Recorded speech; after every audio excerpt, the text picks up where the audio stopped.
તો બધા મારા મિત્રોને જય રામાપીર, જય હિન્દવાપીર। આજે હું તમને એક વાત કહું કે ભાદરવી દશમ નજીક આવી રહી છે, તો રામદેવપીર બાપાનો જન્મદિવસ ભાદરવી દશમ।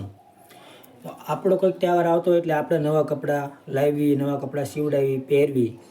તો રામદેવપીર બાપાને પણ એમનો પણ જન્મદિવસ છે, તો એમને પણ નવા કપડાં પહેરાવવા પડે। તો મેં રામદેવપીર બાપા માટે નવા કપડાં બનાવ્યા છે, હું તમને કપડાં બતાવું તો તમે મને કોમેન્ટમાં જણાવજો કે કપડાં મેં કેવા બનાવ્યા છે, સારા બન્યા છે કે નથી બન્યા। અને આ વિડીયો કયા કયા ગામથી જોવે છે એ બધા મને કોમેન્ટમાં કહેજો, અને મને ખબર પડે કપડાં મેં સારા બનાવ્યા છે કે નથી બનાવ્યા।